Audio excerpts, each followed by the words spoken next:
শ্রীকৃষ্ণ নন্দন সংঘ হস্তিনানগরে উপস্থিত হয়ে বলছে, এই তো আমি হস্তিনানগরে করেছি বাবা, কিন্তু এই যে দূরে দেখা যায় গভীর ফুল বাগানে কয়েকজন রমণী মিলে করছি গল্প, করছি কথোপকথন। কখনো বলছে রাজকুমারী, কখনো বলছে লক্ষণা। আমার মনে হয় ওই হলো দুর্যোধনের কন্যা লক্ষণা, যার স্বয়ংভর সভা আয়োজিত হয়েছে। তাই তো আমি এগিয়ে যাব, আমি দেখবো ওই রাজকুমারীর কেমন অঙ্গের বড়, কেমন তার রূপের সুগঠন। হ্যাঁ হ্যাঁ, আমি এগিয়ে যাই, দেখি দেখি দেখি দেখি একে দেখলাম আমি নয়নে, অনেক ঘুরেছি আমি এই ত্রিভুবনে, কিন্তু এত সুন্দরী রূপবতী কন্যা কোনোদিনও দেখি না নয়নে।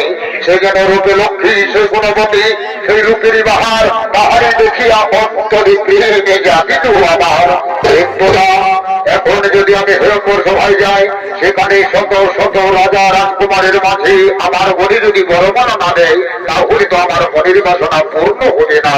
কিন্তু আমি হলাম যদুবংশীয় কুমার শ্রীকৃষ্ণের নন্দন, আমরা যাহা চাই তাহাই